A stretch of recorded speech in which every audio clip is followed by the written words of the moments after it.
Salut la famille, bienvenue à la 10e capsule de cette formation. Alors je disais qu'on avait des associations qui payaient 100 $, des associations africaines. Et il y avait aussi l'association des Haïtiens, qui était déjà intégrée, mais qui faisait partie de la famille. Alors, on percevait 100 $, ou on avait des individus qui donnaient, et puis des individus sympathisants aussi, des membres originaires de Abitibi, Sherbrooke, Montréal, voilà. Donc, oui, on avait déjà une bonne diversité installée au sein de la famille. Sauf que, ici, quand on fait un calcul rapide, c'est pas très avantageux pour la structure COPAC.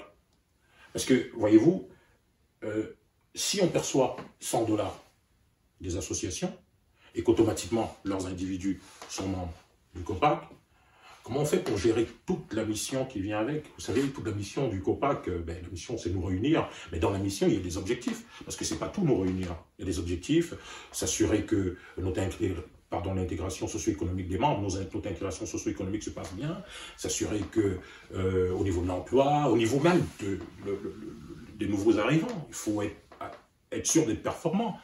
Alors, et pour ça, ça prend des moyens. Alors, comment on le fait? Si on perçoit 100 $ par association, par des associations qui, avant, n'étaient pas nécessairement super disciplinées et qui, en plus, étaient dans la formule de gouvernance, étaient le CA.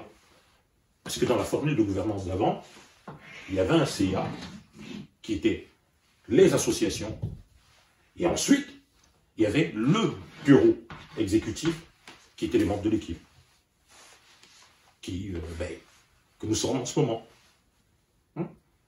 Donc, il y avait un président qui était Victor Nzomo.